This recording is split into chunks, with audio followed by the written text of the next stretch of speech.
Caste system क्यों है। तो आज हम जानेंगे श्री अशोक कुमार गर्ग जी की जर्नी। इंटरेस्ट है उस फील्ड में काम करो तो असली कामयाबी हो। तो सर प्लान ए ही था जस्ट या प्लान बी भी कोई रखा था?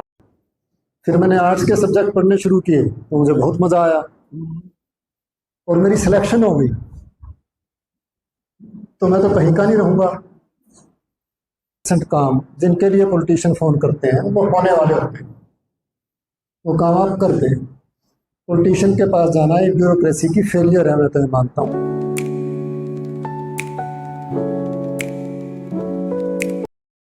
मैं Harsha mathematics professor convener IQAC राजकीय महिला महाविद्यालय परिवार की तरफ से हमारी podcast series the inspiring mind के सबसे प्रथम एपिसोड में हमारे आज के वशिष्ठ अतिथि श्री अशोक कुमार गर्ग जी का महाविद्यालय आगमन पर आदर एवं अभिनंदन करती हूँ।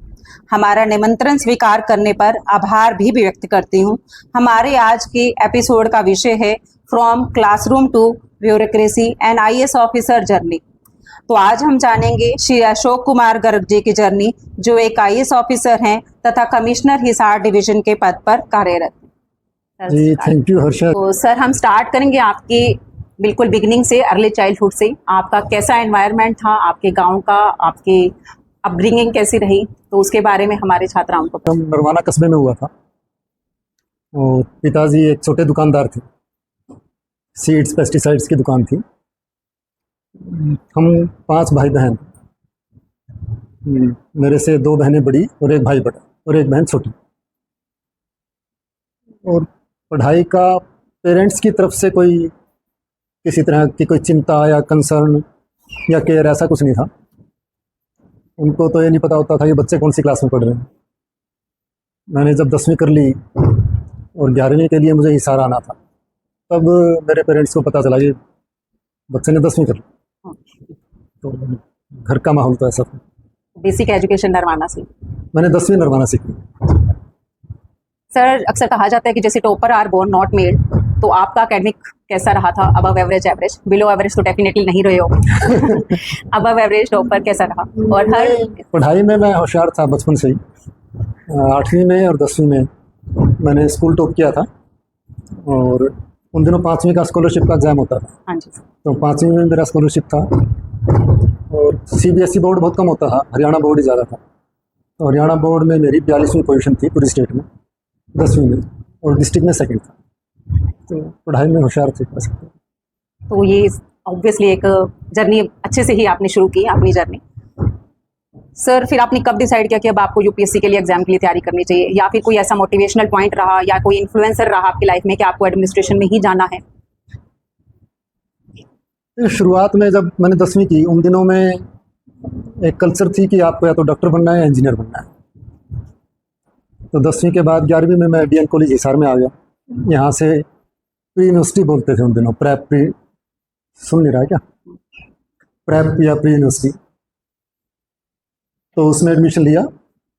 11वीं में थोड़ा सा बिगड़ गए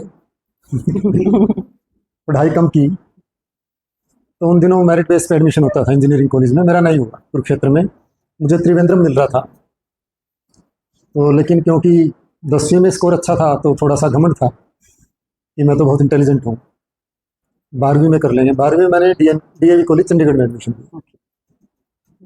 चंडीगढ़ से प्री इंजीनियरिंग 12th करने वालों को पंजाब इंजीनियरिंग कॉलेज में एडमिशन मिल जाता।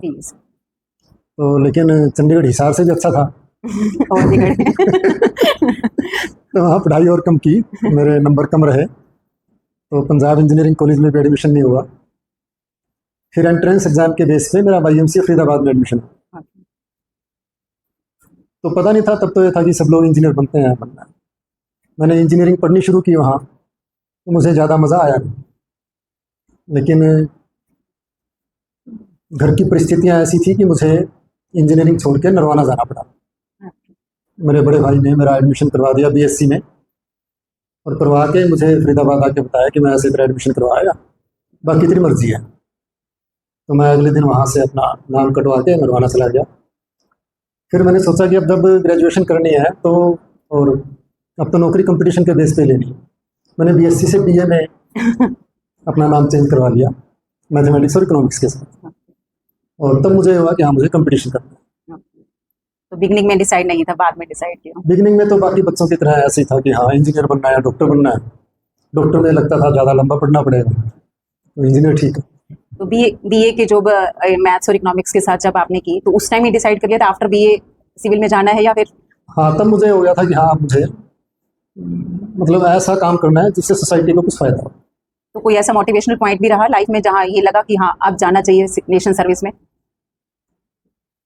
ऐसा पर्टिकुलर तो कुछ नहीं रहा, लेकिन हमारी लोअर मिडिल क्लास की बैकग्राउंड है बेसिकली, तो मुझे कई बार ऐसा लगता था कि ये ऐसा सिस्टम क्यों है, इतनी गैर बराबरी क्यों है, कास्ट सिस्टम क्यों है, लोगों को मौका क्यों नहीं मिलता बराबर काम करने का। तो इसलिए लगा कि ये नौकरी शायद बेटर है। तो सर प्लान ए ही था जस्ट, या प्लान बी भी कोई रखा था कि अगर यहाँ नहीं हुआ तो कहीं और? नहीं, मैं शुरू तो प्लान बी से ही हुआ था। अच्छा। ग्रेजुएशन के दौरान ही मैंने नौकरी ज्वाइन कर ली थी LIC में अच्छा। As clerk, okay. और वो नरवाना में मेरी पोस्टिंग हो गई थी। वहाँ मैंने 7 साल नौकरी की, और उसके साथ मैं कंपटीशन की तैयारी करता था। फिर फुल टाइम डिवोशन किस टाइम शुरू किया कि आप तैयारी? हाँ जी। फुल टाइम डिवोशन कब आया कि अब पूरा फुल्ली डेडिकेटेड टू सिविल हो जाना तैयारी करते वक्त? तैयारी तो नौकरी के साथ ही की, नौकरी छोड़ी नहीं। तो उस टाइम भी कोचिंग इंस्टीट्यूट ऐसे होते थे या जस्ट? कोचिंग इंस्टीट्यूट होते थे, दिल्ली में ही थे ज़्यादा। उस टाइम ऑनलाइन का सिस्टम नहीं था, सारा क्लासरूम कोचिंग का ही था। तो लेकिन मैं नौकरी कर रहा था इसलिए कोचिंग मैंने नहीं ली, और नरवाना में रह के अपनी नौकरी के साथ तैयारी की थी। तो मेंस के सब्जेक्ट्स क्या थे सर आपके, इलेक्टिव सब्जेक्ट? उन दिनों 2 सब्जेक्ट होते थे ऑप्शनल, हाँ जी। आजकल तो एक हो गया। तो मेरे पास पब्लिक एडमिनिस्ट्रेशन और हिंदी लिटरेचर था। ओके। वैसे मैं थोड़ा सा क्लियर कर दूं आपको कि अभी मैं जिस पोस्ट पे हूँ ये डायरेक्ट IAS की सिलेक्शन से नहीं हुआ। हाँ जी सर। IAS में मैंने उन दिनों 4 अटेम्प्ट होते थे, और 5वां हमें एक स्पेशल मिल गया था। एज बढ़ाई थी, शायद 26 से 28 की थी। तो मैंने 5 बार प्रीलिम्स दिया, मेरा 5 बार क्लियर हो गया, और 4 बार मेंस लिखा, 2 बार क्लियर हुआ, लेकिन मेरी फाइनल सिलेक्शन नहीं हुई। इंटरव्यू।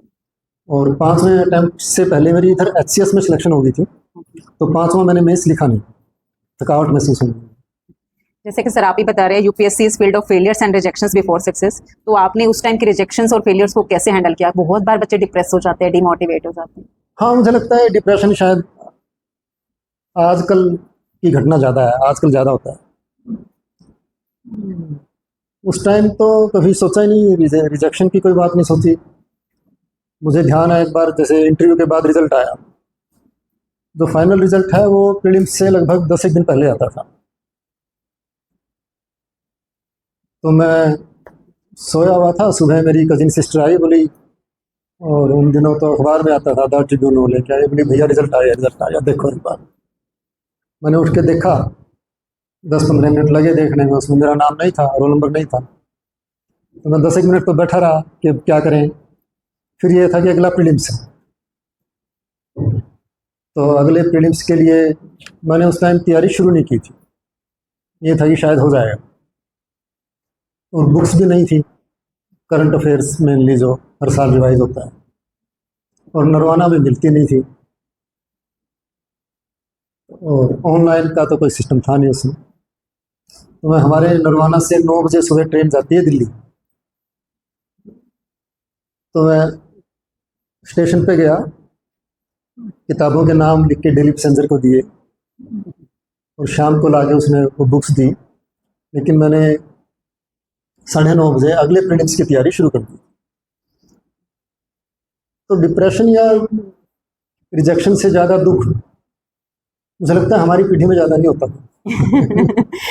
आज की जनरेशन में तो बहुत ज़्यादा है, शायद एक अटेम्प्ट के बाद ही हार मान जाते हैं बहुत से, तो और दूसरे तीसरे अटेम्प्ट के बाद तो फिर लगता है कि नहीं आप तो कोई और प्लान डी पे मूव कर देना चाहिए, प्लान ए हो गया।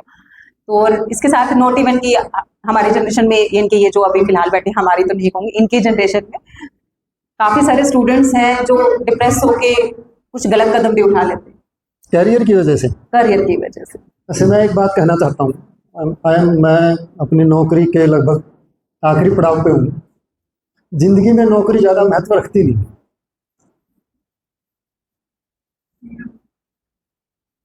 रोटी तो हर इंसान खाता है, तो अपनी तरफ से बेस्ट कोशिश करनी चाहिए। और लेकिन ये ज़रूरी नहीं है कि आप एक बड़ी नौकरी में जाएंगे उसी को कामयाबी कहते हैं। आप, मुझे लगता है, अपनी पसंद का काम करोगे और जो काम कर रहे हो उससे आपको संतुष्टि हो रही हो, वो ज़्यादा बड़ी कामयाबी। मतलब जिस फील्ड में आपका इंटरेस्ट है उस फील्ड में काम करो तो असली कामयाबी होगी। पैसे थोड़े कम ज़्यादा होने से लाइफ की क्वालिटी पे फर्क नहीं पड़ता। तो इसलिए करियर की वजह से डिप्रेशन में जाना तो मूर्खता है। सर, तो क्या स्ट्रेटेजीज रही, प्लानिंग क्या रही? क्योंकि वास्ट इतना सिलेबस है, यूपीएससी का कोई भी एग्जाम उठा लें तो इतना वास्ट सिलेबस होने के बावजूद और विदाउट कोचिंग, क्योंकि आज के स्टूडेंट्स तो ब्लेस्ड है, सब कुछ ऑनलाइन अवेलेबल है, कोचिंग्स इतनी अवेलेबल है, तो उस टाइम क्या रहा, कैसे प्लानिंग स्ट्रेटेजीज बनाई कि? पता नहीं, मुझे तो ऐसा लगता है कि जितना हाइप हम क्रिएट करते हैं यूपीएससी को लेके उतना है नहीं। मैं अपने फर्स्ट अटेम्प्ट की बताता हूँ। मैंने 1986 में ग्रेजुएशन की थी और 86 में ही एलआईसी में नौकरी ज्वाइन की और 87 में मैंने प्रीलिम्स दे दिया। और क्योंकि मेरे ग्रेजुएशन में मैथमेटिक्स और इकोनॉमिक्स थे जो मैंने 1.5 साल पढ़े, अक्टूबर 84 में मैंने नरवाना एडमिशन लिया था, बिल्कुल सेशन के ख़त्म होने के आसपास। तो मैंने इकोनॉमिक्स प्रीलिम्स के लिए ऑप्ट कर लिया। उन दिनों प्रीलिम्स में भी एक ऑप्शनल होता था और मैं पहला अटेम्प्ट ये सोच के दे के आया था कि इस बार तो मैं देख लेता हूँ कि किस तरह से एग्ज़ाम होता है और अगली बार से सीरियसली तैयारी करूँगा। मैं दे आया पेपर, आके भी मैंने सोचा ये मेरा नहीं होगा और मैंने उस पीरियड में भी तैयारी नहीं की। लेकिन जब प्रीलिम्स का रिजल्ट आया तो मेरा क्लियर हो गया। जब क्लियर हुआ फिर मुझे थोड़ा मतलब कॉन्फिडेंस और बढ़ा कि तेरी तो 10 दिन की तैयारी में प्रीलिम्स क्लियर हो गया, मेंस भी हो जाएगा। लेकिन नरवाना में था, कोई ज़्यादा एक्सपोजर नहीं था। बड़े भाई दिल्ली रहते थे, उनके पास गया, उनके कुछ दोस्त थे, उनसे मिले कि मेंस में क्या ऑप्शनल लें। मेंस के बारे में सबने कहा कि इकोनॉमिक्स तो बड़ा रिस्की सब्जेक्ट है और बहुत सब्जेक्टिव है। आप समझ रहे होंगे मैं क्या कह रहा हूँ। मतलब कुछ लोगों को आपके व्यूज अच्छे लग सकते हैं, कुछ को हो सकता है अच्छे ना लगे। तो इकोनॉमिक्स को मैंने तब ड्रॉप कर दिया मेंस के लिए। और पब्लिक एडमिनिस्ट्रेशन नया सब्जेक्ट इंट्रोड्यूस हुआ था उन दिनों में और लगता था कि शायद सिलेबस कम है, बड़ा डिफाइंड सा सिलेबस है। लिटरेचर में मेरा इंटरेस्ट था शुरू से ही, तो हिंदी लिटरेचर मैंने अपनी इच्छा से ली। इन दो के साथ मैंने फिर मेंस दिया था। स्ट्रेटजी तो इस तरह से थी कि हिंदी लिटरेचर पढ़ने में मुझे मज़ा आता था, तो जब मैं पढ़ता हुआ बोर हो जाता तो फिर हिंदी लिटरेचर पढ़ना शुरू कर देता। और रात को 10 बजे के बाद मैं कभी नहीं पढ़ा। मतलब 10 बजे मुझे सो ही जाना है, सवेरे 5 साढ़े 5 बजे उठ के, और उसके बाद सारा दिन पढ़ता। बल्कि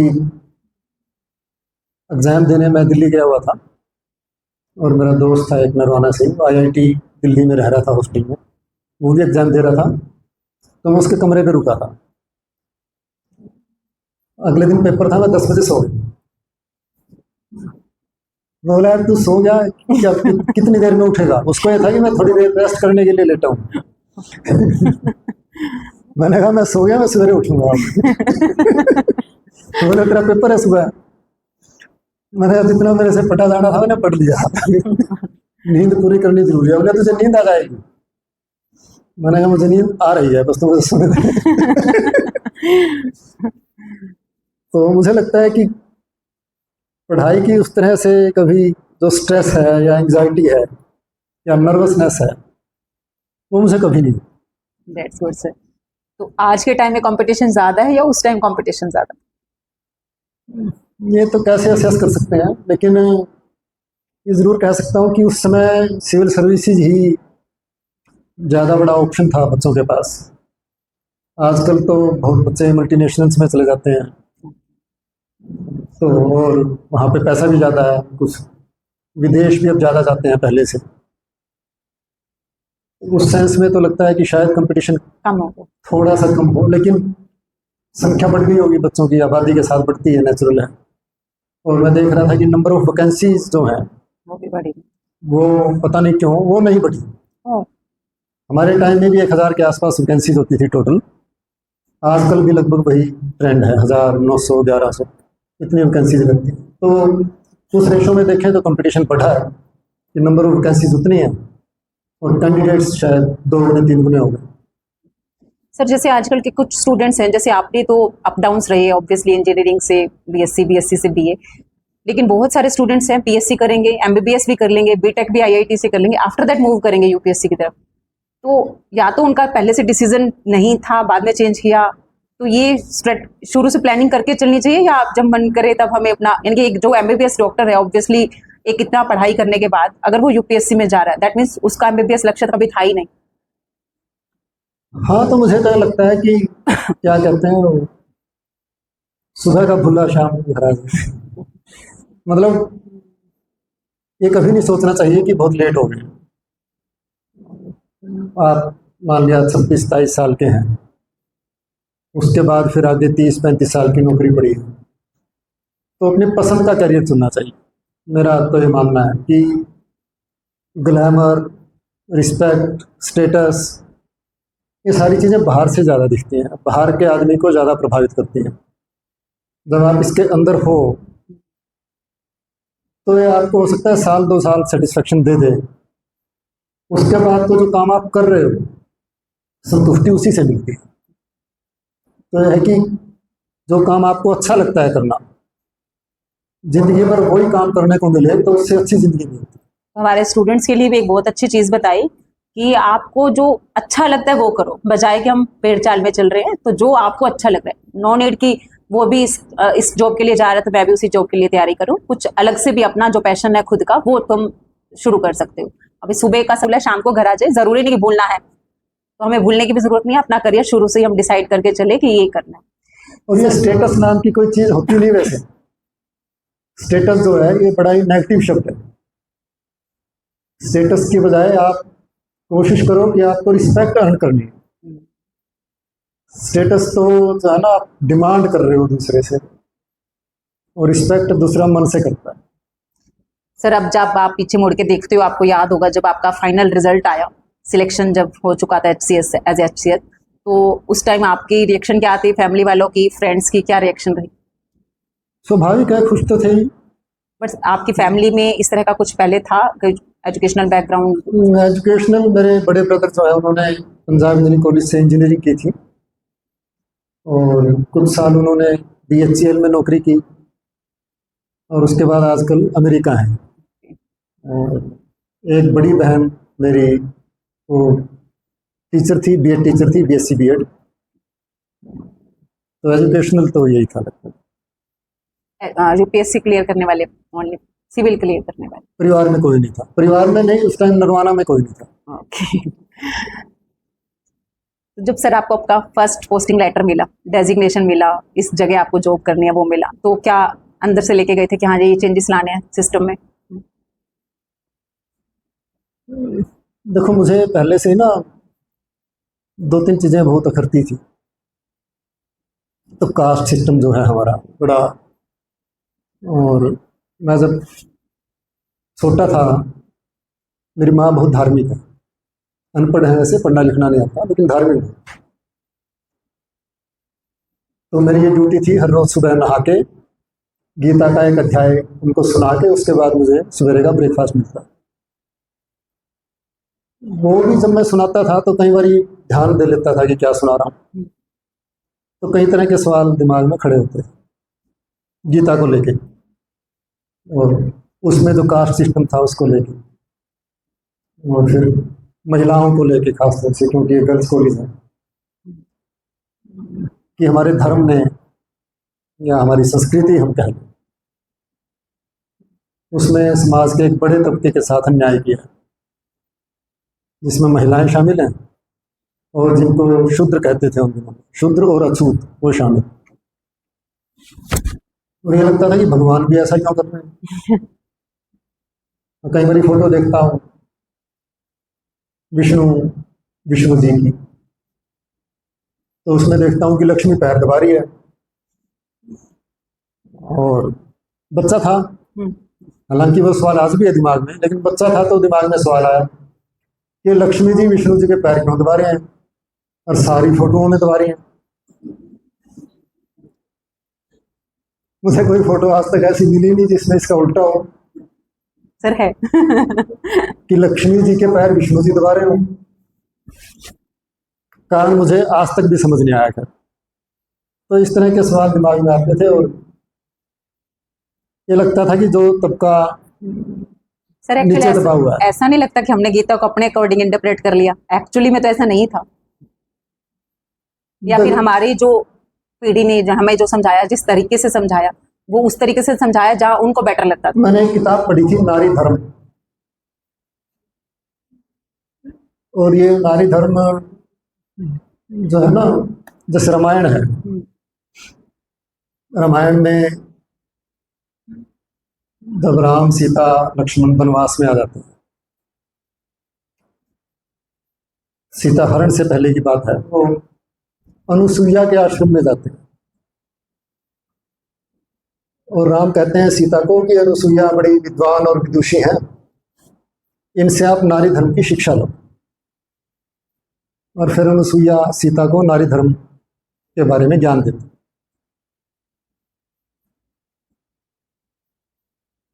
तो वो जो ज्ञान दिया वो उस छोटी सी किताब में है ना, केवल जो प्रवचन दिए थे अनुसुईया, उसका सारांश ये है कि पति की सेवा करना ही नारी धर्म। और पति कैसा भी हो, नहीं कैसा भी हो, सच में कैसा भी हो। ये तो सर बहुत अच्छा लगा कि आप टोटली फेमिनिस्ट हो। हाँ नहीं, फेमिनिस्ट उस सेंस में नहीं कि हाँ, लेकिन यह है कि हमारे समाज में, खासतौर से हरियाणा में, बिल्कुल सर, औरतों, महिलाओं, लड़कियों को दबा के तो रखा जाता है। आज की सिचुएशन तो मच बेटर हो गई पहले से बेटर हुई है, डेफिनेटली बेटर हुई है, लेकिन हमारे देश में हम दूसरे एरिया में जाके देखें तो औरतों की स्थिति इतनी खराब नहीं है। मेरी केरल में और तमिलनाडु में इलेक्शन ड्यूटी लगी थी, तो इलेक्शन ड्यूटी में 25-25 दिन वहाँ पे रहना होता है। तो उन दोनों स्टेट्स में फार बेटर है महिलाओं की स्थिति। पहले केरल में लगी थी, तो आप में से किसी ने इलेक्शन ड्यूटी की है क्या? ऑलमोस्ट सभी नहीं कर रखे, जेंट्स तो 2 जेंट्स ने की है, जेंट्स ने महिलाओं में से किसी, जेंट्स ने सब नहीं कर रखे, तीनों जेंट्स ने की है, महिलाओं में से तो किसी ने नहीं की। नहीं लेडीज ने। तो वहाँ पे जो पोलिंग पार्टीज थी जिनको पोल करवाना था, उसमें 4 में से 3 महिलाएं थी हर पोलिंग पार्टी। मैंने जो मेरे साथ लाइजन ऑफिसर थे उनसे मैंने पूछा कि आपने इतनी लेडीज की ड्यूटी क्यों लगा रखी है आपके जिले में? तो एक बार तो उसको सवाल समझ में नहीं आया। फिर इन्होंने दोबारा उसको थोड़ा एक्सप्लेन किया कि हमारे यहाँ तो हम लेडीज को अवॉइड करते हैं और केवल जेंट्स की लगाते हैं, और यदि कम रह जाएं फिर लेडीज की लगाते हैं। तो बोला सर हमारी तो 75% जो एम्प्लॉइज हैं वो लेडीज ही, तो जेंट्स से तो हम इलेक्शन करवा ही नहीं सकते। फिर जो इलेक्शन से पहले वाला जो दिन है, मैं बूथों पे घूम रहा था मेरी कॉन्स्टिट्यूंसीज में, शाम को रात को 9-10 बजे तक मैं घूमता रहा। हर बूथ पे, हर स्कूल में पूरी पोलिंग पार्टी पहुंची हुई थी और बैठी हुई थी, महिलाएं सारी।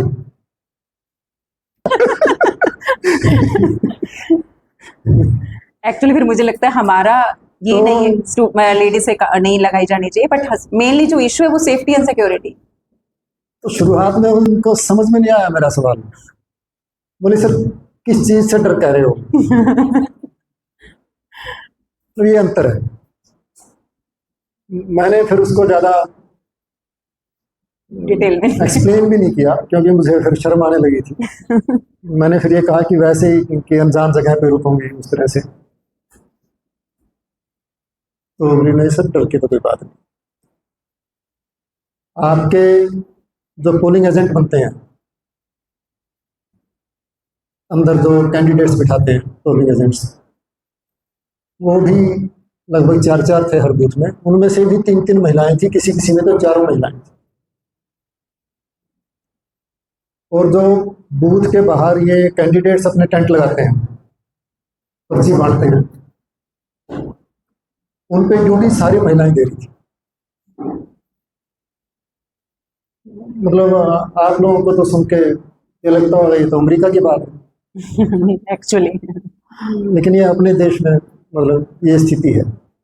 और हमें ना ऑब्जर्वर्स को जाके डीसी से बड़ी लिस्ट पूछनी होती है कि आप कि कौन कौन से बूथ ऐसे हैं जिन पे झगड़ा हो सकता है, जिन पे कमज़ोर तबके को डराया धमकाया जा सकता है, जहाँ पे शराब बांट के वोट डलवाए जा सकते हैं, जहाँ पे पैसा बांट के वोट डलवाए जा सकते हैं, ताकि उन बूथों पे हम स्पेशल ध्यान दें। मेरे पास 2 कॉन्स्टिट्यूंसी थी एमएलए की, और टोटल 13 कॉन्स्टिट्यूंसीज थी उस जिले में। तो डीसी ने 13 की 13 कॉन्स्टिट्यूंसीज में ऐसे बूथों की संख्या नील बताई। सरप्राइजिंग। कहते जी किसी बूथ पे पैसा नहीं बटेगा, किसी बूथ पे शराब नहीं बटेगी, किसी बूथ पे झगड़ा नहीं होगा, किसी बूथ पे कमजोर तबके को नहीं दबाया जाए। तो हम 6 ऑब्जर्वर तो जनरल ऑब्जर्वर थे, 2 एक्सपेंडिचर के ऑब्जर्वर थे। तो हम सारे इकट्ठे बैठे थे और डीसी एसपी थे। तो हमें लगा कि शायद झूठ बोल रहे होंगे। हमने पूछा कि ऐसा थोड़ी हो सकता है कि 0 ही हो, बिल्कुल कोई बूथ तो होगा, हमारे यहाँ तो कितने कर ले हम 13 में से 13। तो बोले जी यहाँ की कल्चर ऐसी है, यहाँ के सारे लोग पढ़े लिखे हैं, अपने अधिकारों के प्रति जागरूक हैं, और यदि कोई उनको पैसा दे, कोई शराब पिलाए, कोई झगड़ा करे, कोई कमजोर आदमी को दबाए, तो यहाँ के लोगों को अच्छा नहीं लगता, और जो हवा है उसके खिलाफ हो जाती है। पता लगता है कि इस कैंडिडेट ने ऐसा किया। इसलिए बोला हमारी वजह से नहीं है, प्रशासन की वजह से, ये यहाँ की कल्चर की वजह से। उसके बाद फिर हमें कैंडिडेट से भी पूछना होता है। ये चीज़ मैंने अपने कैंडिडेट से पूछी, दोनों हलकों के इकट्ठे बिठा के, वो भी कहते जी 0 0 0। मैंने फिर उनसे ये कह दिया कि ऐसा कैसे हो सकता है, ऐसा तो नहीं हो सकता। तो पता है उन्होंने क्या जवाब दिया? बोले सर आप हरियाणा से आए हो। हमारे यहाँ नहीं होता ऐसा। फिर भी हमने पुलिस ज़्यादा लगवा दी, कह के दूसरे ज़िले से मंगवा के। और जब पोलिंग हो रही थी तो विजिट कर रहे थे, तो पुलिस वाले जो है ना आराम से बैठे हुए थे साइड में। तो मैंने कहा भी तुम बैठे हुए क्यों हो? बोले सर ये वोटर कहते हैं तुम तो बीच में खड़े हो। और कहते सर हमने कभी ड्यूटी दी नहीं इलेक्शन में ना, लाइन तो लोग अपने आप बनाते हैं। इलेक्शन पोलिंग होने के बाद ऑब्जर्वर को फिर पूछना होता है सारे कैंडिडेट से कि आपको कोई बूथ ऐसा लगता है जिस पे झगड़ा हुआ हो या पोलिंग ठीक ना हुई हो, और आप ये चाहते हो कि वहाँ पे दोबारा पोलिंग हो। तो अगले दिन सुबह सारे कैंडिडेट्स को बुलाते हैं। तो सारे कैंडिडेट्स आए, उनसे पूछा ये बताओ किसी बूथ पे कोई प्रॉब्लम हुई हो। तो पूरे जिले में किसी बूथ पे कोई प्रॉब्लम। बोले जी हमसे लिखवा लो सारा ठीक।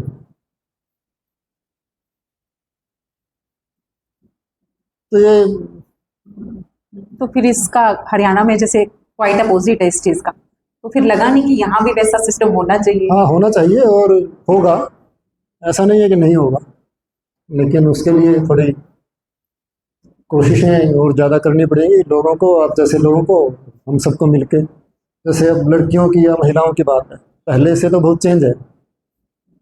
आज से 50 साल पहले की बात करें तो आज आप लोगों को ज़्यादा फ्रीडम है, लेकिन उन राज्यों की बात करें तो उनसे कम फ्रीडम। और पॉलिटिकल प्रोसेस में तो मुझे लगता है कि जो इन्वॉल्वमेंट है अभी हरियाणा में बहुत ही कम है, और जितनी है भी उसको हम लोग अच्छी नज़र से नहीं देखते एज ए सोसाइटी। तो सर या तो फिर अवेयरनेस की कमी है, एजुकेशन तो पूरी है। एजुकेशन में तो मुझे लगता है हमारे कॉलेज के अगर गर्ल्स को देखें और एक या फिर कोएड इंस्टीट्यूट को भी देखें, आपको 80% गर्ल्स मिलेंगी, 20% बॉयज मिलेंगे। एजुकेशन का मतलब ठीक है, अवेयरनेस नहीं। अबे दोनों मुझे लगता है कई बार अलग अलग चीजें हैं, थोड़ा सा ही मिलाप है आपस में, बाकी तो आप सही तरीके से सोचें, रैशनल तरीके से सोचें, वो शायद ज़्यादा बड़ी एजुकेशन है। और कहीं तो बहुत पढ़े लिखे लोग भी अनपढ़ जैसे बिहेव करते हैं। सोचनी चेंज होती। आपका क्या एडमिनिस्ट्रेटिव करियर में कोई ऐसा इंसिडेंट रहा जिससे किसी की लाइफ में कोई डिफरेंस आया हो, या फिर लगा हो कि मैंने अपना जो सिविल एडमिनिस्ट्रेटर पोस्ट का जो कर्तव्य है पूरी तरह से आज अदा कर दिया उसमें? मैं तो खुश हूँ जी अपने करियर से। बट ऐसे इंसिडेंट्स हो जाते हैं कि हाँ मुझे आज इस पोस्ट पे होना के कम से कम जस्टिफाई किया मैंने आज इसको, कि किसी का तो डिफरेंस आया लाइफ में। बहुत बहुत डिफरेंस आते हैं, खूब डिफरेंस आता है। एक अधिकारी के ठीक काम करने से किसी का नहीं, बहुत बड़ी आबादी की लाइफ में डिफरेंस आता है। मैं एसडीएम था हांसी में, तो नारनौंद में गर्ल्स कॉलेज बना था, शायद किसी को ध्यान हो आप में से। 2013 में होते थे। हाँ, तो वो मुझे लगता है कि मैंने शुरू किया था। उन दिनों में एक हिसार में एपिसोड हुआ था विश्वास स्कूल का, हाँ जी सर। सेक्सुअल कुछ हैरेसमेंट का। तो विश्वास की संस्थाओं के खिलाफ माहौल था। जिस जमीन में अभी कॉलेज बना हुआ है, ये जमीन उस समय की म्यूनसिपल कमेटी ने विश्वास संस्था को, जस्ट बैक में ही है विश्वास स्कूल में, विश्वास संस्था को दे रखी थी। तो लेकिन उनकी बदनामी होगी ज़्यादा, तो नारनौंद के लोग मेरे पास आए। उस समय नारनौंद जो है हांसी सब डिवीजन का ही हिस्सा होता था, और उन्होंने कहा जी ये जमीन हम वापस नगर पालिका के नाम करना चाहते हैं। वो मैंने थोड़ा सा ज़्यादा जोर लगा के नगर पालिका के नाम वापस हमारा जो रेवेन्यू रिकॉर्ड होता है उसमें करवाई, काफ़ी उसमें कोशिश करनी पड़ी। तो वो खुश हो गए, उनको उम्मीद नहीं थी कि आसानी से हो जाएगा। संस्थाओं की बड़ी कई बार पहुंच होती है। तो मैंने उनसे पूछ लिया वैसे कि जी इस जमीन का आप क्या करोगे। वो बोले जी बहुत सालों से सोच रहे हैं कि लड़कियों का कॉलेज बनाएं, लेकिन हो नहीं पा रहा, तो कॉलेज बनाने की इच्छा है। मैचिंग ग्रांट की एक स्कीम होती थी सरकार की, आज भी है, कि उसमें जितना पैसा आप लगाओगे समाज लगाएगा, उतने पैसे सरकार देगी, और यदि ये लड़कियों के लिए महिलाओं के लिए कुछ है तो सरकार उसका डबल देगी। तो मैंने कहा चंदा कर लोगे? मुझे लग नहीं रहा था कि वो चंदा कर लाएंगे, बड़े ऐसे ही काम सीखे लोग थे। बोले जी ले आएंगे। वहाँ पहले एक बार 10 लाख रुपए इकट्ठे करके ला, ये 2007 की बात है। तो अगले दिन वो आगे बोले 10 लाख रुपए इकट्ठे। तो मुझे बड़ी हैरानी हुई और मुझे लगा कि तो सीरियस मामला है, ये करेंगे। फिर मैचिंग ग्रांट के उनके केस बनवाया, रेजोल्यूशन डलवा के यहाँ पे कॉलेज बने बिना मंजूरी के। सरकार से गवर्नमेंट कॉलेज मंजूर नहीं हुआ था, लेकिन मैचिंग ग्रांट उनकी आ गई तो कंस्ट्रक्शन शुरू करवा दी। 10 कमरे तैयार हो गए। तब मेरी वहाँ से ट्रांसफ़र हो गई थी, मैं एडीसी था। उसके बाद वो आए, बोले जी 10 कमरे तो बढ़ गए, बताओ क्या करें। कोई मंजूरी नहीं थी उस टाइम तक,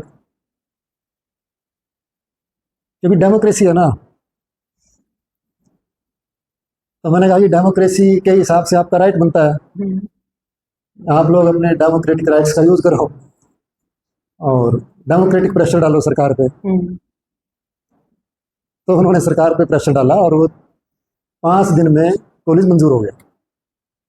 तो मुझे लगता है कि उनको आपका लोगों के साथ अच्छा, यदि इक्वेशन अच्छी है, लोगों को आप पे विश्वास है, तो लोग बड़े से बड़ा रिस्क ले लेते हैं।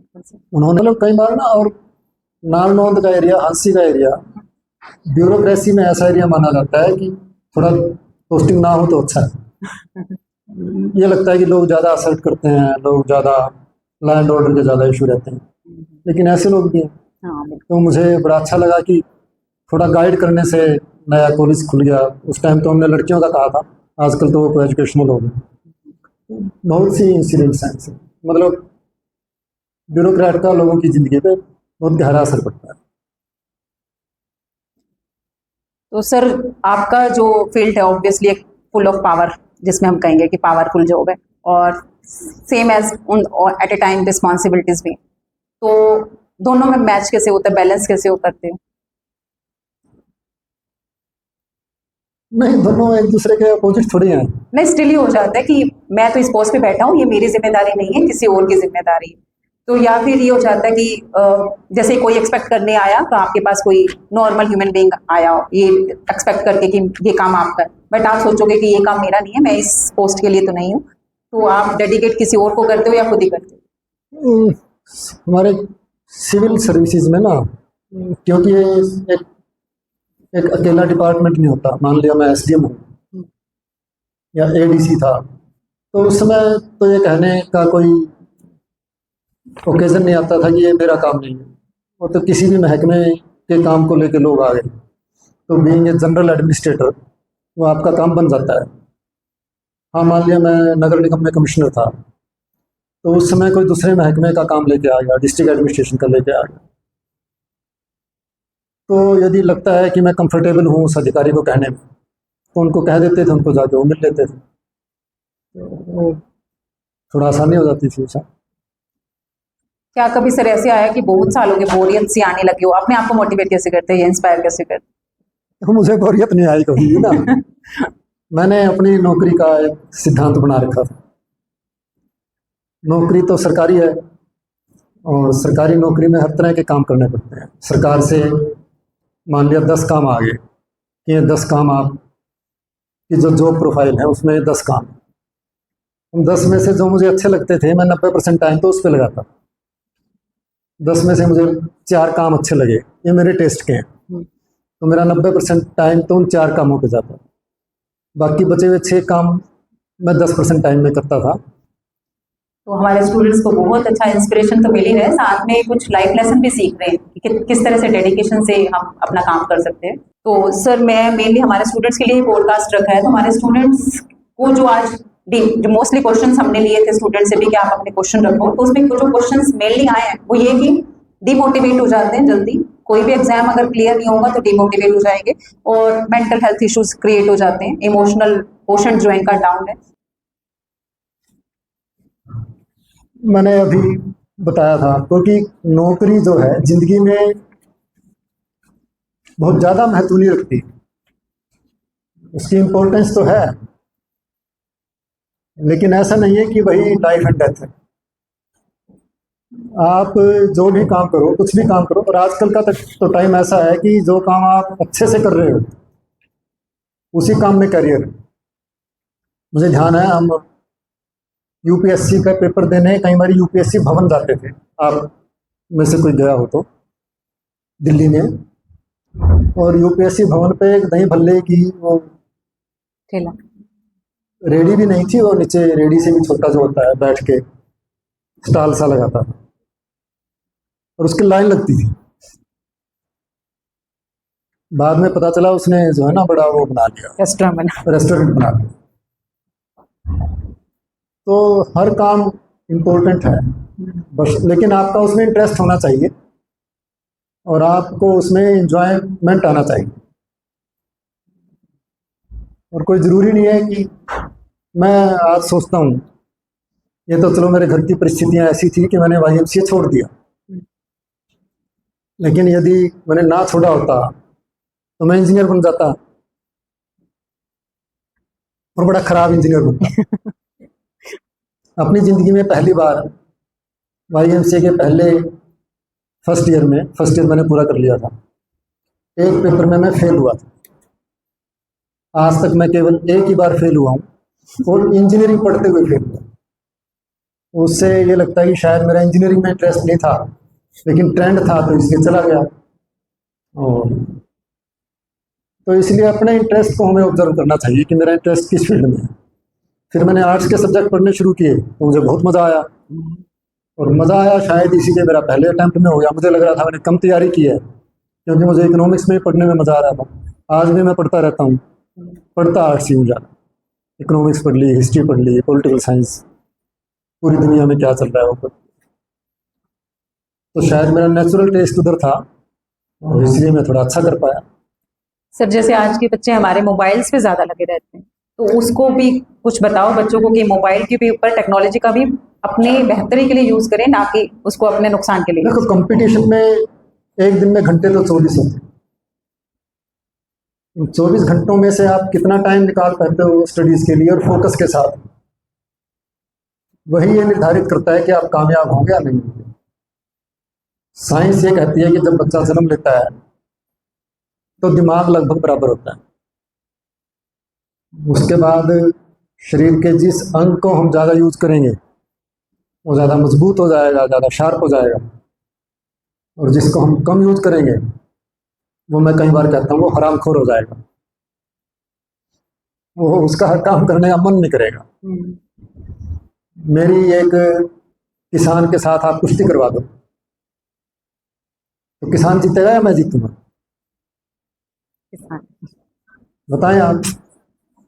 जबकि पैसे तो मेरे पास ज़्यादा हैं, सुविधाएं मेरे पास ज़्यादा हैं, अच्छा क्या खाना चाहिए उसका ज्ञान मुझे ज़्यादा है, किस चीज़ से शरीर ज़्यादा ताकतवर बनेगा इसका ज्ञान मुझे ज़्यादा है।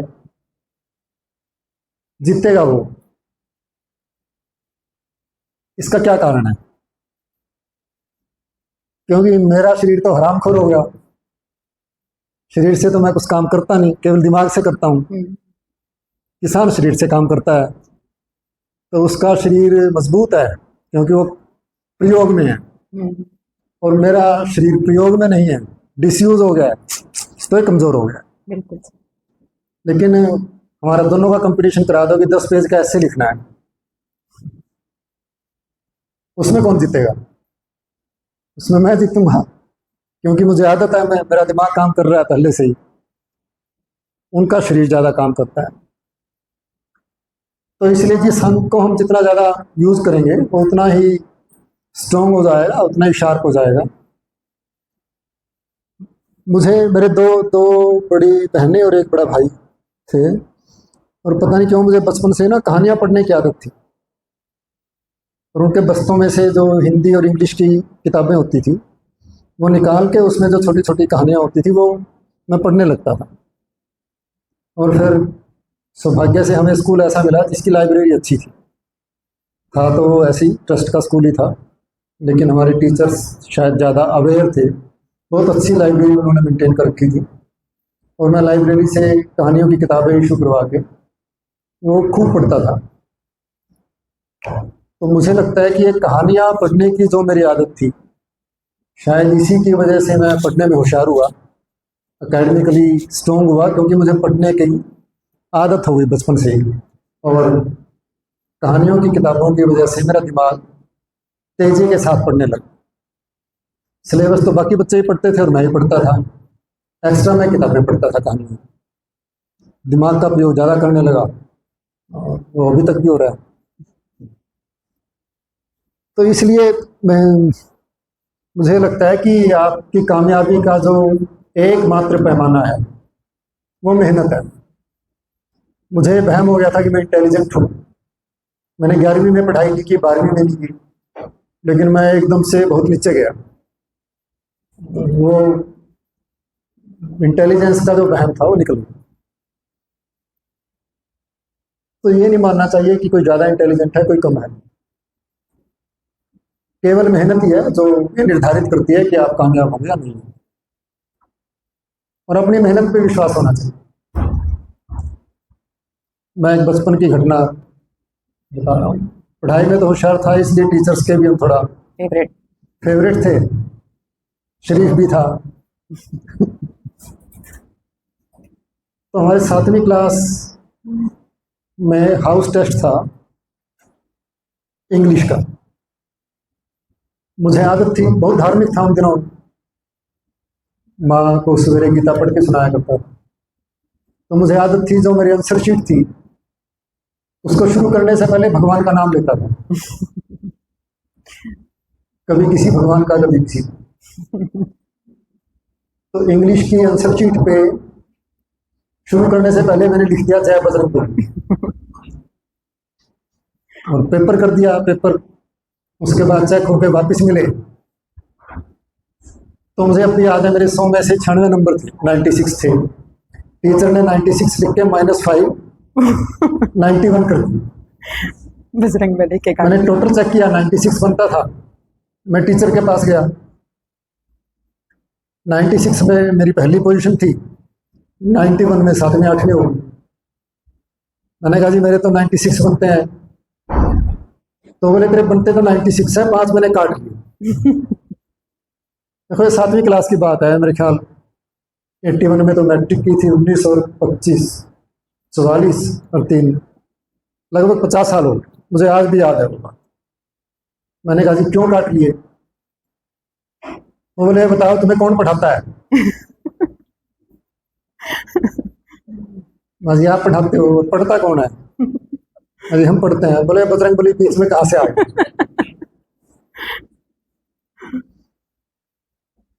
वो बोले कि तुझे ना तो अपने टीचर्स पे विश्वास, मुझे याद है यूं के उनके, और वो जगह याद है जहाँ क्लास में आगे कुर्सी पे बैठे हुए मैं खड़ा था उनके पास। उन्होंने कहा बोले ना तो तुझे अपने टीचर्स की काबिलियत पे विश्वास, ना अपनी मेहनत पे विश्वास। तू तो सारे नंबर भगवान की पूजा करके लेना चाहता है। तेरे अंदर आत्मविश्वास की कमी है, इसलिए मैंने तेरे 5 नंबर काटे हैं। और मैंने सारे टीचर्स को कह दिया कि इसके नंबर काटना है यदि ऐसा कुछ लिखे। तो वो बात मेरे दिमाग में बैठी, और उसका फिर आगे इम्पैक्ट ये पड़ा कि मैं जब IAS की तैयारी कर रहा था और 3 अटेम्प्ट मैंने दे दिए थे, एक इंटरव्यू दे दिया था, मेरी सिलेक्शन नहीं हुई। तो मेरी माँ अपने गुरुजी के पास गई, वहीं नरवाना में। अच्छे थे वो, बहुत बढ़िया थे। और बोली कि जी 3 साल हो गए, बेटा सारा दिन किताबों में छुपा रहता है, DC लगता लगता 2-3 नंबरों से रह जाता है, कोई उपाय बता दो। तो कहा कि ये पढ़ाई तो करता रहेगा, साथ में सोमवार को संतोषी माता की थोड़ी पूजा कर दिया। माँ ने आके कही ये बात, तो तब मुझे एकदम से वही याद आए, वो हमारे स्कूल टीचर, इंग्लिश वाले टीचर और बजरंगबली। और मैंने फिर ये सोचा कि मान लिया मैंने पूजा शुरू कर दी और मेरी सिलेक्शन हो गई, तो मैं तो कहीं का नहीं रहूंगा, सिलेक्शन होने पे कहीं का नहीं रहूंगा। क्यों? क्रेडिट गोस टू भगवान जी। हाँ, क्योंकि 3 साल से तो मैं मेहनत कर रहा हूँ और तब तो सिलेक्शन हुई नहीं। इस बार यदि होगी तो मुझे तो लगेगा कि जो भी ये हुआ है ये संतोषी माता जी ने किया है, मेरी तो जिंदगी बदल जाएगी आगे के लिए। मैंने तो कल को कोई किसी केस का फैसला करना है, मैं क्यों इतनी मोटी 500 पेज की फाइल पढ़ूंगा?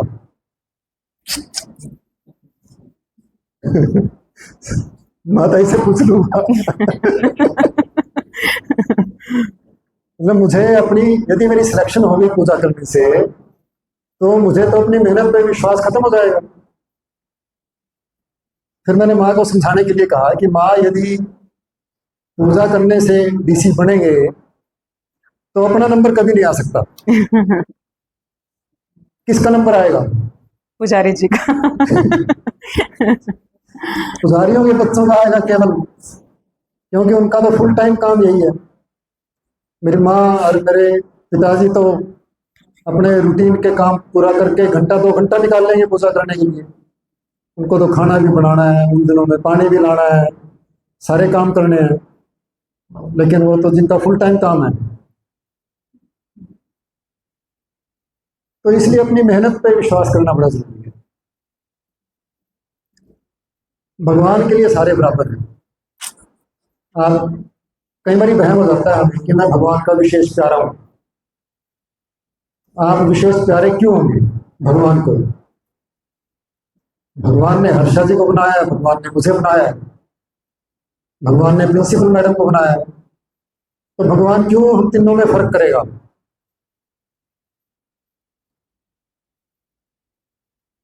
तो इसलिए अपनी मेहनत पे विश्वास करें। और भगवान बहुत कॉम्पिटेंट है, सर्वज्ञानी है। हम चमचागिरी करके बहरा नहीं सकते।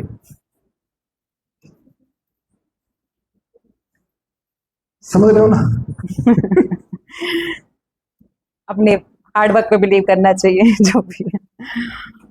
मतलब बहुत अजीब सा है। कह रहे जी मेरा हे भगवान ये काम करवा दे, तुझे तुझे जो है लड्डू चढ़ाए। ₹1.25 का प्रसाद, पहले पुराने टाइम में ₹1.25 का प्रसाद कहते थे चढ़ाऊंगा, आजकल 125 का हो गया होगा। सवा मणि हो सवा मणि होगी।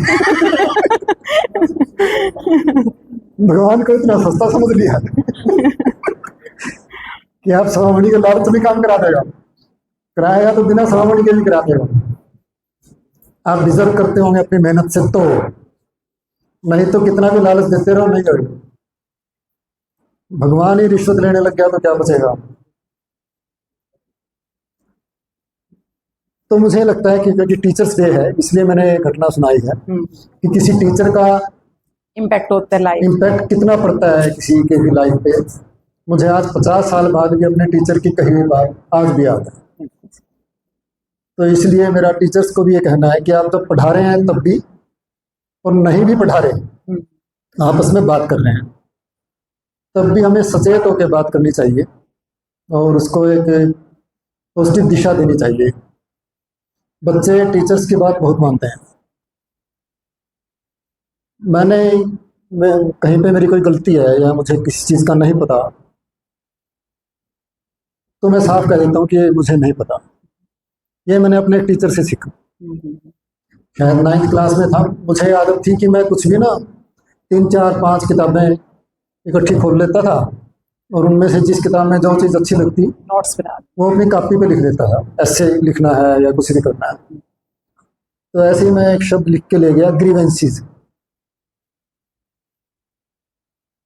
और टीचर से फिर मैंने पूछा कि मास्टर जी बोलते थे, इंग्लिश के टीचर थे, दूसरे थे वो बजरंग बली जी, तो 7वीं में थे 9वीं में। ये ग्रीवेंसीज का मतलब क्या है, सेंटेंस का मीनिंग क्या है। उन्होंने वो सेंटेंस पढ़ा, 1-2 मिनट सोचने के बाद वो बोले कि ये शोर मुझे पता नहीं है। वहाँ जी फिर मैं लाइन काट देता हूँ अपने एस्से में से। बोले नहीं एस्से में से अभी मत काट, मैं ना इसको शाम को पढ़ूंगा जाके और कल बताऊंगा क्या है। देखो ये छोटी सी घटना थी लेकिन मुझे आज भी एक तो ये बात अच्छी लगी कि उन्होंने साफ कह दिया कि मुझे पता नहीं है। टीचर अपने स्टूडेंट को ये कहे कि पता नहीं है शायद, और स्कूल के स्टूडेंट को, और फिर अगले दिन आके उन्होंने बताया ये लाइन ठीक है।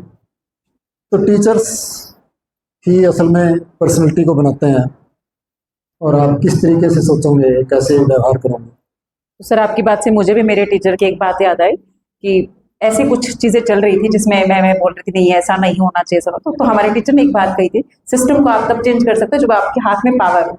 तो आपके हाथ में पावर है, आपने कभी सिस्टम जो चल रहा हो, ट्रेंड चल रहा हो कि पहले ऐसा गलत होता है, वो अपने सिस्टम में चेंज लाने की कोशिश? बहुत किया और मैं संतुष्ट हूँ। तो कोई ऐसा एग्जांपल जहाँ पहले ऐसा चल रहा था और अब आपके सिस्टम में चेंज है? मनरेगा की स्कीम चल रही है जैसे पूरे देश में, हरियाणा में भी। तो मैं एडीसी था, तो जैसे मैंने बताया जिस काम में इंटरेस्ट होता है 90% टाइम उसको और बाकी 10% में सारा पढ़ा। तो मैंने मनरेगा को 90% टाइम देना शुरू किया और पूरे जिले में हमने मनरेगा में खूब काम किया। मतलब जितने टाइम मैं 3 साल हिसार में एडीसी रहा और मनरेगा में हिसार जिला हरियाणा में लगातार पहले नंबर पर रहा। और पहले नंबर पे भी ऐसे रहा कि हम जो एक साल में पैसा खर्च करते थे वो था 100 करोड़ रुपए, लगभग 100 करोड़ से ज़्यादा ही रहा हर साल। दूसरे नंबर पे सिरसा जिला था जिसका खर्चा था 40 करोड़ रुपए। मतलब बहुत बड़ा गैप था। और मजदूरों को काम करते देखते थे मनरेगा का तो बड़ी खुशी होती थी और उनसे बात करते थे, वो बताते थे जी हमें बहुत फ़ायदा हो रहा है इसका, और गांव में भी विकास का काम होता था। और गांव की जो सोशल डायनेमिक्स है, कास्ट की जैसे मैंने बात की, वो अपनी आंखों से चेंज होते देखा मनरेगा की वजह से। एक गांव में मैं गया हुआ था, मनरेगा के मजदूर इकट्ठे किए हुए थे स्कूल में, और उनसे मैं पूछ रहा था कि कोई दिक्कत है किसी तरह की, पैसे मिलते हैं टाइम पे नहीं मिलते। तो स्कूल की बाउंड्री वाल के पास हमसे थोड़ा सा दूर एक आदमी ने दूर से आवाज लगाई, बोले जी आप इनको बिगाड़ रहे हो, इनको सिर पे चढ़ा रहे हो और ये मुफ्त के पैसे ले रहे हैं, कुछ काम नहीं करते। तो जो खड़ी थी मेरे पास आदमी भी थे और महिलाएं भी थी, और उसने उसको जवाब दिया वहीं से जोर से बोल के कि ठीक है हमें मुफ्त के पैसे मिल रहे हैं, तू भी आजा कसी पकड़ ले, मुफ्त के पैसे तू भी ले ले। तो ये सुन के वो चला गया वहां से। मैं फतेहाबाद में एडीसी था, मनरेगा वहां भी चल रहा था, और बाई इलेक्शन था एक बार रतिया में। तो रतिया के बाई इलेक्शन के दौरान उस समय के मुख्यमंत्री ने मुझे फ़ोन किया कि जी यहाँ के जो किसान हैं या जमींदार हैं वो थोड़ा नाराज़ हैं कि मनरेगा ज़्यादा चल रहा है, मनरेगा ज़्यादा चल रहा है इसलिए नाराज़ हैं, तो इसलिए इसको इलेक्शन तक बंद कर दो। समझ आया आप लोगों के कारण? Vote bank. मनरेगा चल रहा है तो मजदूर को पैसा मिल रहा है, और पैसा मिल रहा है तो वो सक्षम हो रहे, तो वो बार्गेनिंग की स्थिति में आ रहा है। जब उसके पास कुछ भी नहीं है तब तो सामने वाला ये कह सकता है भाई मैं तो तुझे 400 रुपये दूंगा दिहाड़ी के और चल। उसके पास काम नहीं है, उसने खाना खाना है, रोटी खानी है, तो वो चला जाएगा। लेकिन जब उसको मनरेगा का पैसा मिल रहा है और उसको लगता है कि मार्केट रेट तो 600 रुपये है, मैं 400 में क्यों काम करूँ, और उसके पास एक बैकअप है मनरेगा का, तो वो कहेगा जी 400 में नहीं जाता, मैं 600 में जाऊँ।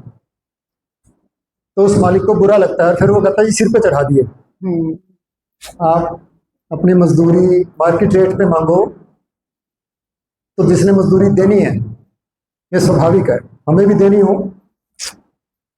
और कोई हमारे आगे सामने से जवाब दे तो हमें अच्छा नहीं लगता ये, और फिर हम कहते हैं कि सिर पे चढ़ गया। तो ये चीज़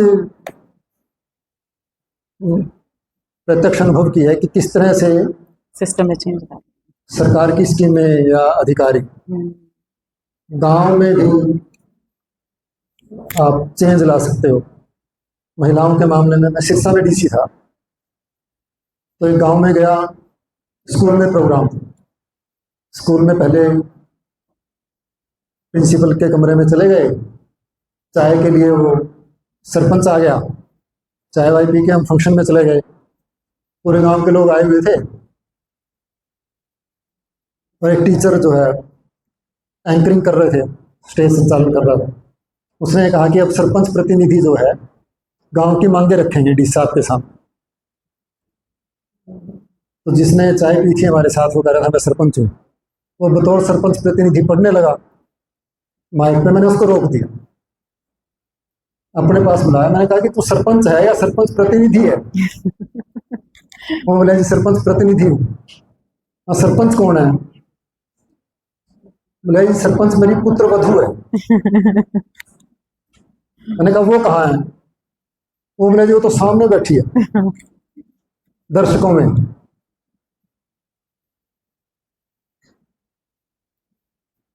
तू तो अपने आप को सरपंच कह रहा था।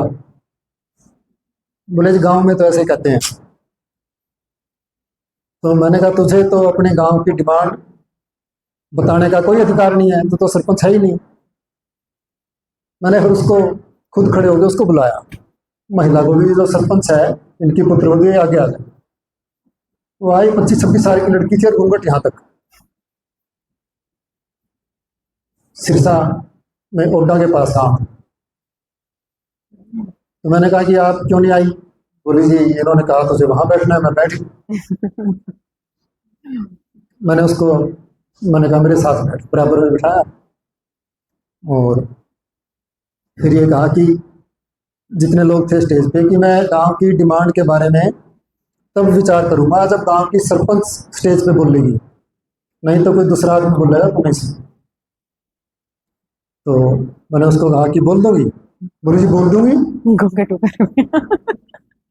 और वो बहुत खुश थी। मैंने कहा बोल लेगी तो फिर ये पर्दा हटाना पड़ेगा। बोली जी एक बार आप कह दो गांव वालों को, मैं हटा दूंगी।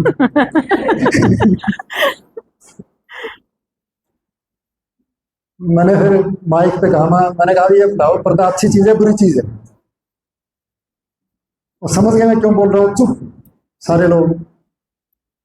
मैंने कहा मैं मानता हूँ कि ये अच्छी चीज है, और ये अच्छी चीज है तो इसलिए सारे आदमियों को भी करना चाहिए। तो तुम गांव में ऐसा करो कि अपने दिन बांध लो, एक हफ्ता आदमी करेंगे, एक हफ्ता औरतें करेंगी, और अच्छी चीज नहीं है तो इन औरतों से भी ना करवाओ। खैर वो समझ गए, वो बोले ठीक है जी अब नहीं करवाते। और उस टाइम सारी औरतों ने पर्दा हटा दिया और वो सरपंच ने भी हटा दिया। और वो बोली बड़ी खुशी से, बड़ी बड़ी बहुत खुश थी। बोल के फिर वापस आई। मैंने कहा आपको ऐसे करना चाहिए हमेशा। बोली जी मैं तो, मेरा तो जी करता है, ये नहीं करने देते घर वाले।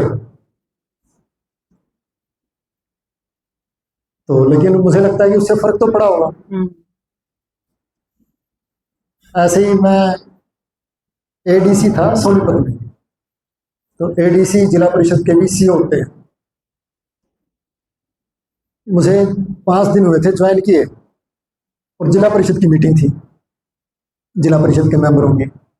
मेरे कमरे के बिल्कुल साथ में ही मीटिंग हॉल था। मैं मीटिंग हॉल में गया तो वहाँ 24-25 साल का लड़का बैठा, जिला परिषद चेयरपर्सन वाली कुर्सी पे। और मेरे पास था वो बोती देवी, जिला परिषद की चेयरपर्सन थी। मैंने कहा जी आप? बोले जी मैं चेयरमैन। वहाँ बोती देवी। बोले जी मैं बोती देवी का बेटा हूँ। माँ कहाँ है माँ? बोले जो तो गांव में है। वहाँ मीटिंग। बोले जी मैं करूँगा। 2 साल हो गए जी करता ना, और एक भी औरत नहीं थी, सारे आदमी आए हुए। मैं तू कैसे करेगा, तू तो है नहीं चेयरमैन। बोले जी मैं यूजी, मेरी माँ का तो नाम था। मैं तो नहीं करता भाई। तो वहां की बोली थोड़ी खड़ी सी है। बोले जी नया कानून ना छांटो आप, कानून ना पढ़ाओ। वह कानून तो होता ही पढ़ने के लिए है। और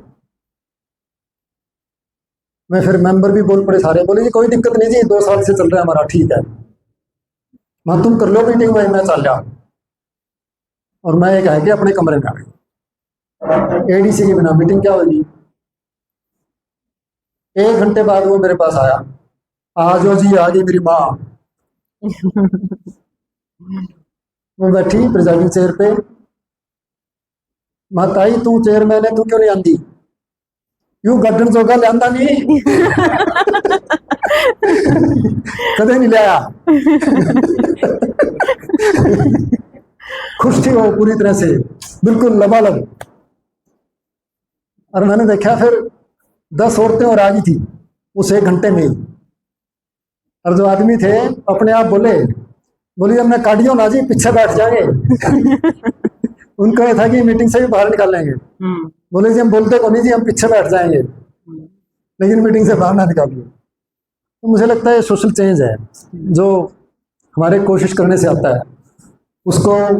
और वो शुरू कर दिया तो मुझे नहीं लगता कि उसके बाद वो जो महिला थी उसके बेटे को अलाउ किया होगा उस मीटिंग के बाद, क्योंकि उससे पहले तो वो घर पे अंगूठा दस्तक करते थे। मैंने कहा भी फिर उसको, मैं कहा बेटा कुछ गड़बड़ कर देगा उसके सामने ही, और जेल में तू जाएगी। न्यू ना करे अगर इस पे अंगूठे दस्तक, किसी में पढ़वाया कर क्या लिखा है। वो सारे सुन रहे थे। तो सोशल चेंज तो आता है कोशिश करने से। केरल में नहीं ऐसा हो सकता, वहां वो सोच भी नहीं सकते कि ऐसा होता होगा।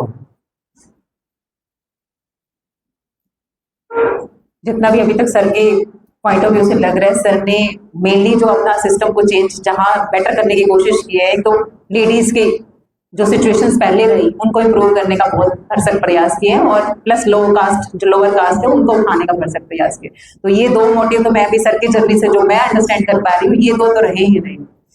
और जो सर लोअर कास्ट है ना, वो अपने आप को समाज का कितना हिस्सा समझते हैं, ये हम शायद समझ नहीं पाए। उसकी मैं आपको दो घटनाएं मेरी अपनी बताता हूँ।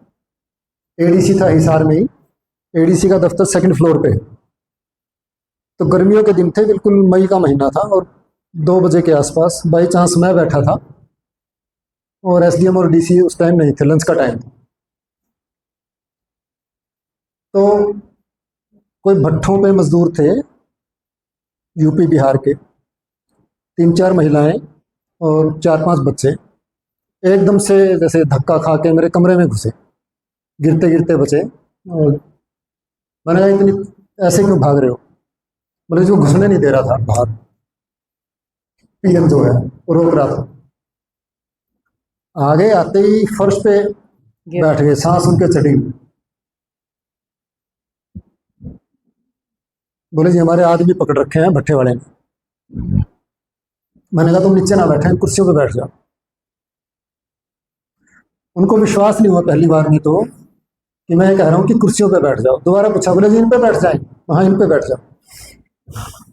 बैठ गए, सांस चढ़े हुए थे, गर्मी थी। मैंने पीएम को घंटी बजा के कहा कि पानी पिला दो, और उसके बाद उनके साथ बात करने लगा। 5 मिनट बाद मैंने नोटिस किया कि पानी नहीं आया। दोबारा घंटी बजा के थोड़ा गुस्से में कहा भी पानी नहीं पिलाया तुमने। तब वो पानी लेके आया, और मैं पीएम के हाव भाव देख रहा था, बहुत नाराज था, वो गुस्से में था कि मुझे इनको भी पानी पिलाना पड़ेगा। और जब मैं मनरेगा का काम देखता था तो मजदूर बहुत आते थे। शुरू में 50 मजदूर इकट्ठे आ गए। पीएम ने 2 को अंदर भेजा। बाहर शोर सुन रहा था तो मैंने पूछा कि और, बोले जी और भी आए हो। मैंने कहा सबको बुला लो। सारे अंदर आ गए तो फर्श पे बैठने लगे। मैंने ये कहा कि बैठ जाओ। ये मेरा कई बार का अनुभव है कि आप गरीब आदमी को, जो बिल्कुल ही मजदूर तबके का है, उसको यदि दफ्तर में ये कह दो, आप भी कभी करके देखो, प्रिंसिपल मैडम को कह रहा हूँ कि बैठ जाओ, मजदूर कोई आ जाए, किसी स्टूडेंट का फादर आ जाए कुछ आ जाए, तो फर्श पे बैठने लगे। उनको ये लगता ही नहीं कि ये जो कुर्सियां हैं ये हमारे लिए हैं। तो फर्श पे बैठ गए। मैंने कहा कि फर्श पे नहीं, कुर्सियों पे बैठ जाओ। तो उनमें से करीब 35-40 लोग कुर्सियों पे बैठ गए, 10 एक बच गए। साइड में सोफे पड़े हुए। मैंने कहा बचे हुए इन पे बैठ जाओ। तो उन्होंने दोबारा पूछा, बोले जी सोफा में बैठ जाएंगे। मतलब ये हमारी सोसाइटी का अभी स्टेटस है कि सरकारी दफ्तर को जो बिल्कुल गरीब आदमी है वो अपना नहीं समझता है। वो उसको एंटाइटलमेंट ही नहीं समझता वो कि हाँ ये जो सामने जो चेयर्स लगी हैं ये जनता के लिए हैं और जनता मैं हूँ। उसको ये लगता है कि ये शायद बड़े लोगों के लिए है। तो सर कुछ एक बहुत सारे क्वेश्चंस थे, तो टाइम शायद हमारे पास इतना नहीं है। आप भी ऑफ कोर्स बिजी शेड्यूल है सर आपका, तो फिल्टर करके मैं 1-2 क्वेश्चन ले रही हूँ बस। जिसमें से एक क्वेश्चन है, बीएससी फर्स्ट ईयर की जागृति स्टूडेंट है, उसने जो क्वेश्चन लिया जो मुझे सबसे ज्यादा अपील किया है एक्चुअली। तो उसमें बच्चे का क्वेश्चन है कि ऑफ कोर्स इस जॉब में क्रिटिसिज्म और पॉलिटिकल प्रेशर, सोशल प्रेशर सारा ही रहता है। तो जो पॉलिटिकल प्रेशर होता है, तो आप जो काम नहीं करना चाहते वो भी प्रेशर की वजह से ना तो मना करा जा सकता है ना ही करा जा सकता है, तो फिर कैसे हैंडल होती है सिचुएशन? एक तो ये बहुत ज़्यादा मिसकंसेप्शन है, बड़ा गलत दिमाग में है लोगों के कि पॉलिटिकल प्रेशर गलत काम के लिए बहुत ज़्यादा होता है। पॉलिटिशियंस का बहुत अनुभव है जिंदगी का, पब्लिक लाइफ का। उनको वोट लेने हैं, तो जो भी उनके पास आएगा किसी भी काम के लिए उनको फोन तो करना ही करना है। और अधिकारी को ये पता होता है कि जब पॉलिटिशियन फ़ोन कर रहा है तो जिसके लिए फ़ोन कर रहा है वो उसके सामने बैठे। शुरू में तो मुझे दिक्कत हुई जब नई नौकरी ज्वाइन की थी। मैं उस केस का मुझे पता था तो मैंने फ़ोन पे ही मना कर दिया कि ये तो नहीं हो सकता, इसमें तो ये दिक्कत है। तो आर्ग्यूमेंट्स होगी तो उसने मुझे धमकी भी दे दी। मुझे भी गुस्सा आ गया, मैंने कहा दिया जी ट्रांसफ़र करा सकते हो करा देना और क्या होगा। लेकिन बाद में मुझे समझ आ गया। तो उसके बाद पॉलिटिशियन ने फ़ोन किया है तो हमेशा अधिकारी का ये कहना बनता है कि ठीक है जी मैं देख लूँगा, मैं फाइल पढ़ लेता हूँ, और पॉलिटिशियन इतने में संतुष्ट है। उसके बाद आप फाइल को पढ़ें, क्योंकि जो गया है उसके पास वो दोबारा भी जाएगा, काम नहीं हुआ तो पढ़ें। और पढ़ने के बाद वो जो लोगों के काम है, मेरा अनुभव यह है कि 90% काम जिनके लिए पॉलिटिशियन फ़ोन करते हैं वो होने वाले होते हैं, वो काम आप कर दें। पॉलिटिशियन के पास जाना एक ब्यूरोक्रेसी की फेलियर है, मैं तो ये मानता हूँ। आप लोगों में इतना विश्वास अपने प्रति कायम नहीं कर पाते कि मैं सीधा जाऊंगा तो मेरी सुनवाई हो जाएगी, इसलिए वो पॉलिटिशियन के माध्यम से आता है। तो जो हो सकते हैं वो कर दें, जो नहीं हो सकता वो यदि हम पॉलिटिशियन को रिंग बैक कर देंगे, वापस फ़ोन करके बता देंगे कि जी आपने फ़ोन किया था और इसमें ये दिक्कत है इसलिए नहीं हो सकता, तो वो संतुष्ट हो जाता है, कहता है ठीक है जी कोई बात नहीं छोड़। दिक्कत वही आती है जब आपका खुद का व्यवहार भी ऐसा हो, या आप मौके पे मना कर दें, या फिर आप पॉलिटिशियन के कहने से ना करें। एक पॉलिटिशियन के कहने से ना करें, दूसरे पॉलिटिशियन के कहने से कर दें, या आप दोनों पॉलिटिशियंस के कहने से ना करें और पैसे लेके कर दें, तो स्वाभाविक है कि दिक्कत होगी। अदरवाइज तो यदि कोई काम गलत है और आपने बता दिया ये गलत है तो ज़्यादा दिक्कत आती नहीं। दैट मीन्स आपका कोई ऐसा इंसिडेंट नहीं रहा जिसमें इंसिडेंट तो हुए हैं, शुरू में हुए, बाद में मुझे समझ आ गया। मैनिपुलेशन आ गई। Thank you so much for giving us your valuable time and sharing your inspiring journey with so much honesty and humility. With this, I want to say to all our listeners, to all our students, dream big, work hard, and stay consistent, and never lose hope. Even the longest journey begins with a small single step. I hope today's conversation will inspire you to move forward, no matter how long and difficult the path it is. It is always reaches the destination. With this, so much thank you so much. Once again, thanks to all the listeners. We will meet again in the next podcast in the Inspiring Minds next episode. Thank you.